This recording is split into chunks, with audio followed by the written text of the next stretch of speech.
Halo, halo, apa kabar? Assalamualaikum warahmatullahi wabarakatuh. Senang sekali saya Rizwan Arif bisa kembali menjumpai Anda semua. Masih ada yang ingat dengan Bupati Pati, ini yang namanya Sudewo. Beberapa waktu yang lalu kan dia bikin geger, bikin heboh ya karena dia di demo besar-besaran oleh rakyatnya. Dan kemudian demonya itu berjilid-jilid dan bahkan kemudian dampaknya itu menular ke beberapa daerah ya karena faktornya soal kenaikan PBB ya. Dan katanya itu dampak dari bahwa TKD-nya, transfer keuangan daerah itu dipangkas oleh Presiden Prabowo Subianto. Padahal si Sudewo ini kan adalah kader Partai Gerindra. Nah, kabar mengejutkan datang hari ini dari Pati ya. Karena Bupati Sudewo yang dia beberapa bulan lalu baru saja memenangkan pertarungan politik lokal yang sangat panas. Justru sekarang malah terjaring operasi tangkap tangan atau OTT oleh KPK. Kalau udah kena OTT APK, udah nggak bisa bergerak lagi dia. Kalau kemarin dia masih bisa bermanuver, bisa melakukan lobby-lobby di DPRD, bisa juga menundukkan koordinator atau korlap dari aksi unjuk rasa. Kalau sekarang dia nggak bisa lagi ya. Ini memang ironis sekali karena Sudewo ini sebenarnya banyak yang nyebut dia sosok yang punya nyawa sembilan. Ya, karena dia berkali-kali lolos dari lubang jarum mulai dari tekanan massa yang luar biasa hingga ancaman pemakzulan DPRD, tapi dia juga kemarin sempat terlibat dalam kasus korupsi beberapa waktu lalu sebelum dia jadi bupati ketika dia masih menjadi anggota DPR RI ya. Waktu itu dia diduga terlibat dalam korupsi pembangunan jalur infrastruktur yang untuk kereta api ya, tapi kemudian dia kan mengembalikan uangnya dan nggak tahu bagaimana kok kemudian dia lolos kasusnya nggak berlanjut. Nah, soal OTT atau penangkapan atau tangkap tangan tepatnya ya Bupati Sudewo ini dibenarkan oleh juru bicara KPK Budi Prasetyo. Benar, tim penindakan KPK telah melakukan giat tangkap tangan di wilayah Jawa Tengah yang melibatkan salah satu kepala daerah di Pati, yakni Saudara SDW. Ya, ini namanya Sudewo ya maksudnya, cuma disingkat gitu ya, inisial saja. Saat ini yang bersangkutan sedang menjalani pemeriksaan intensif untuk menentukan status hukumnya dalam waktu 1 kali 24 jam. Itu kata Budi Prasetyo. Budi Prasetyo itu belum bisa memberikan penjelasan lebih detail apa sih kasusnya gitu. Karena kata dia saat ini masih diperiksa secara intensif di Polres Kudus. Saya sejak membaca informasi ini tadi, saya jadi mikir, apa ini yang sering disebut sebagai instan karma ya? Karena ya kalau mau melihat peristiwa hari ini kita mesti harus mundur beberapa bulan lalu, nggak lama ya, hitungannya itu dalam hitungan 3 bulan yang lalu kok ya, karena soal pemakzulan yang batal itu kan terjadi pada tanggal 31 Oktober. Jadi kalau 31 Oktober sekarang November, Desember, Januari, Januari aja kita sekarang belum belum belum habis, jadi belum sampai 3 bulan. Jadi bayangkan pada waktu itu gimana kita nggak terkejut ya, karena ini Pati ini kan adalah sebuah kabupaten yang sangat tenang, yang selama ini nggak pernah jadi sorotan kamera ya. Tapi tiba-tiba mendadak itu membara. Ribuan warga, petani dan aktivis itu mengepung kantor bupati. Waduh itu heboh sekali dan ini menjadi pusat perhatian nasional. Karena seperti saya sebut sebelumnya itu warga di sana itu memang sangat marah dengan keputusan Bupati Sudewo yang ini menaikkan pajak bumi dan bangunan dan kemudian juga soal bangunan bea di pedesaan dan perkotaan PBB P2 itu waktu itu salah namanya ya. Ini waktu itu nggak tanggung-tanggung naiknya sampai 250% dan juga dia mengubah ketentuan hari sekolah. Ini memang rakyat lagi susah kehidupannya lagi susah, tiba-tiba dia menaikkan PBB sampai sampai nilainya 250% dan buat warga Pati ini jelas sangat memberatkan. Dan sayangnya pada waktu itu ketika muncul reaksi dari rakyatnya, Bupati Sodewo itu dinilai menjawabnya dengan arogan. Makanya kemudian mereka kompak itu melakukan unjuk rasa, bahkan sebelumnya mereka berkemah juga di berhari-hari di depan kantor Bupati Pati. Itu peristiwanya sebenarnya dimulai pada bulan Agustus ya. Kedua kebijakan itu memang kemudian dibatalkan oleh Sudewo karena protes yang luar biasa dan juga tekanan dari pemerintah pusat ini. Apalagi kan Presiden Prabowo ini Ketua Umum Partai Gerindra juga sampai menaruh perhatian soal kasus ini. Namun waktu itu ribuan warga Pati tetap berunjuk rasa. Mereka bukan lagi menuntut pembatalan kebijakan itu, tapi menuntut Sudewo itu mundur. Itu waktu itu lengserkan Sudewo, kata Teguh Istianto, salah seorang koordinator Aliansi Masyarakat Pati Bersatu. Ini peristiwanya pada tanggal 12 Agustus 2025. Kenapa mereka meminta agar Sudewo itu dilengserkan? Ya karena di tengah harga beras naik, pupuk langka, rakyat justru dicekik oleh bupatinya sendiri dengan menaikkan PBB tadi ya. Ini kalau poster-posternya pada waktu itu bertebaran ya, waduh Pak Bupati Anda punya hati atau tidak? Kami ini petani, bukan pengusaha tambang. Saya lihat begitu ada beberapa poster ya. Tanah kami warisan leluhur, kenapa pajaknya dibuat seolah-olah kami menyewa tanah di Jakarta? Turunkan PBB atau kami yang menurunkan Anda. Aksi itu bukan sekedar unjuk rasa biasa, itu adalah mosi tidak percaya rakyat secara langsung terhadap bupati. Masa bahkan sempat mencoba merangsek masuk ke pendopo, menuntut transparansi dari mana angka kenaikan itu muncul. Namun respon Sudewo saat itu cenderung defensif dan juga dianggap arogan. Ini yang justru makin membakar api kemarahan warga. Menghadapi tekanan publik, Dewan Perwakilan Rakyat Kabupaten Pati pun membentuk panitia khusus. Ini hak angket tentang pemakzulan Bupati Pati Sudewo ini ya. Pembentukan pansus angket ini bersamaan dengan demonstrasi besar-besaran warga Pati. Dewan menilai Bupati Sudewo sudah melanggar sumpah dan janjinya sebagai bupati. Anggota DPRD mempermasalahkan sejumlah kebijakan Sudewo, diantaranya menaikkan tarif PBB P2 hingga 250%,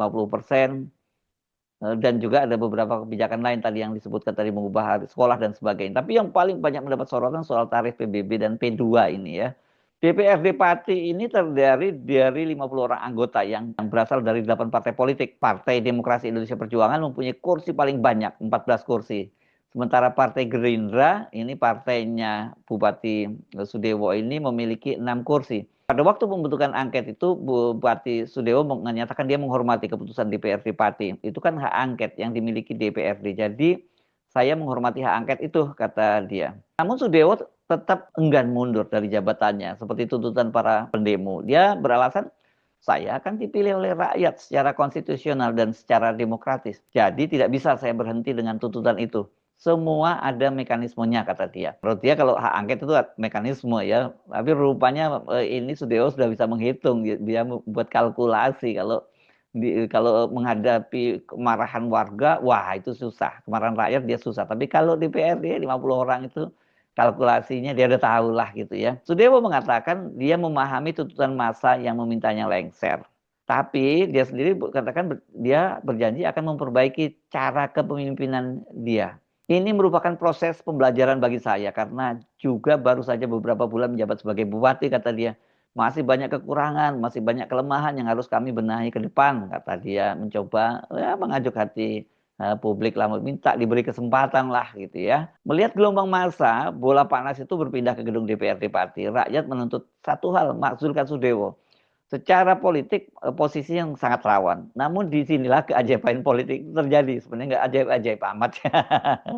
Alih-alih mendukung aspirasi rakyat, mayoritas fraksi di DPRD justru memilih jalan aman. Sidang-sidang yang digelar berlangsung alot, penuh lobi, dan berakhir anti klimaks.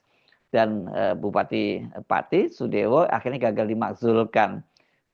DPRD Kabupaten Pati hanya merekomendasikan perbaikan kinerja. Nah, mengapa tuntutan masyarakat itu gagal?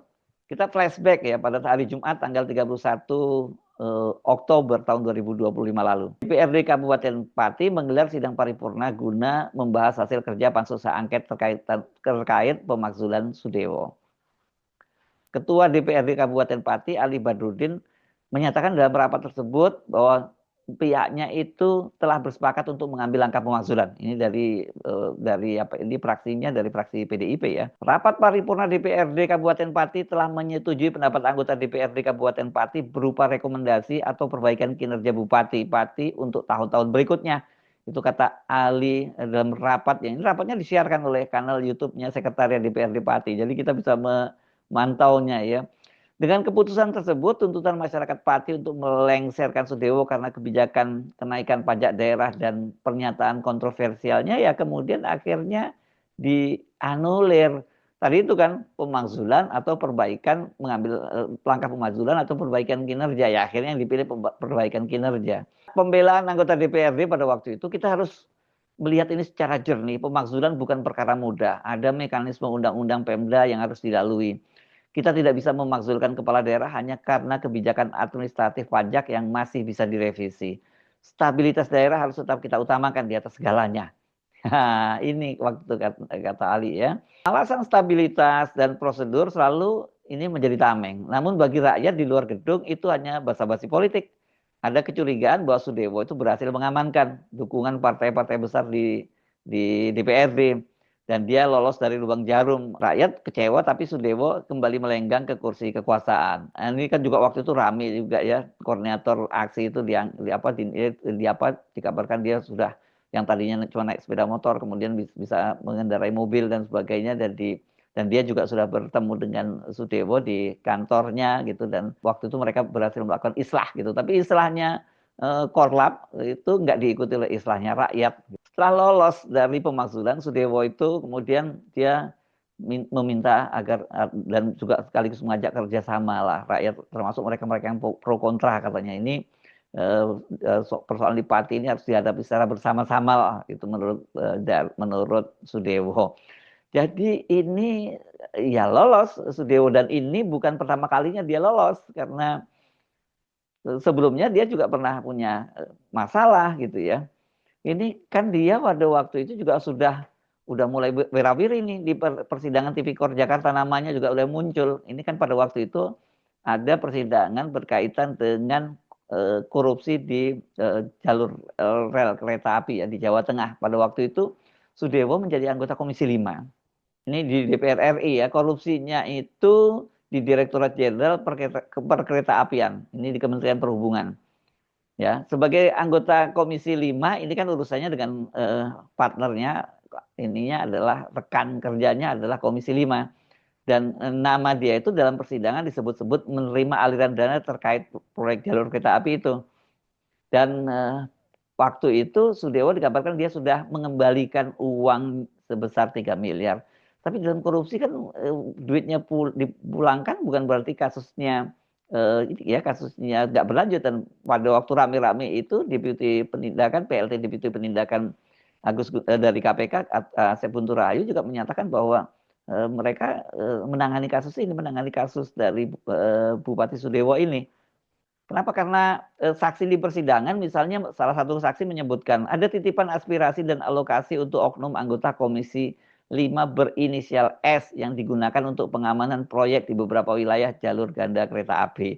Ini kalau kesaksian di depan persidangan itu ya ini menjadi fakta hukum gitu ya. Tapi kita kok nggak dengar ada kelanjutannya setelah itu ya, setelah dia sukses, dia lolos lubang jarum, nggak dimakzulkan oleh DPRD, kemudian kok kasus yang di KPK itu nggak berlanjut. Jadi banyak menduga apakah karena dia dari fraksinya, dari partainya pemerintah, makanya dia diamankan, jadi dia sakti gitu ya.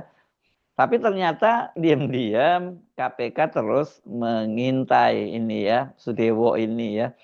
OTT hari ini diduga kuat ini ya merupakan pengembangan dari kasus ya. Kita nggak dijelaskan, tapi kalau namanya OTT berarti ya bukan kelanjutan kasus yang lama ya. Kalau OTT berarti kasus baru. Karena kalau kasus yang lama ya berarti dia ditangkap saja gitu. Karena kasusnya kan sudah bergulir ke persidangan gitu ya. Sudewo rupanya dia boleh berhasil mengendalikan politik di Pati. Tapi dia lupa bahwa di Jakarta berkas-berkas kasusnya itu masih menumpuk. Dan itu ada di KPK. Dan KPK terus mencermatinya gitu. Jadilah kemudian terjadi OTT. Kita masih menunggu penjelasan lebih detail apa sebenarnya kasusnya. Nah, tapi yang paling penting buat kita apa pelajaran dari jatuhnya Sudewo ini kan gitu ya, sepandai-pandai tupai melompat akhirnya jatuh juga gitu ya.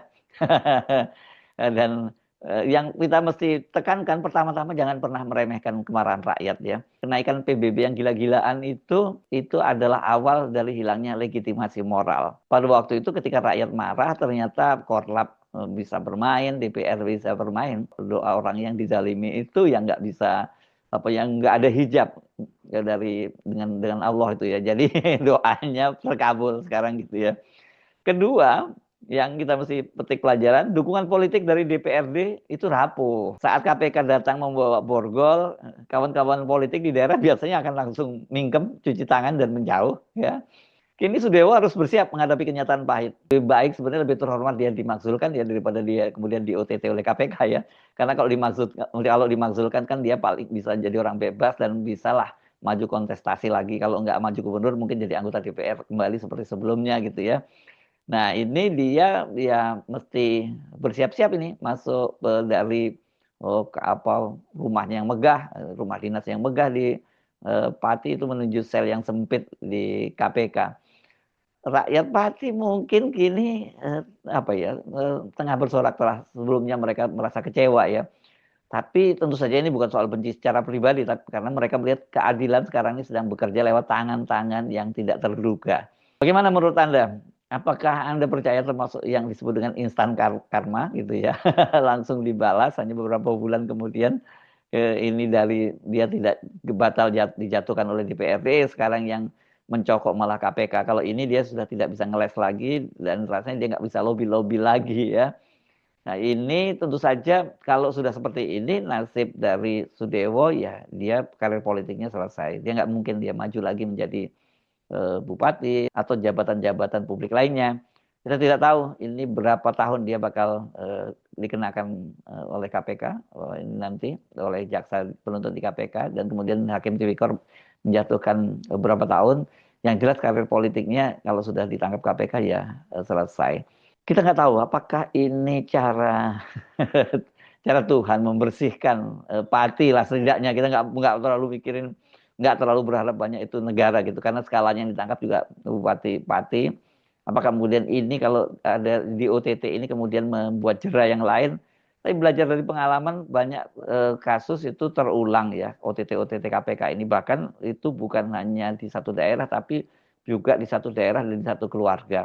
Ada yang suaminya di OTT, kemudian istrinya yang menggantikannya di OTT, ada juga anak yang di OTT. Itu memang korupsi di Indonesia betul-betul sudah sangat luar biasa dan kita nggak tahu apakah kita masih bisa berharap bahwa negara ini bersih dari korupsi meskipun penangkapan atau operasi tangkap tangan yang dilakukan oleh KPK terus menerus terjadi. Saya Arif, sampai jumpa lagi. Wassalamualaikum warahmatullahi wabarakatuh.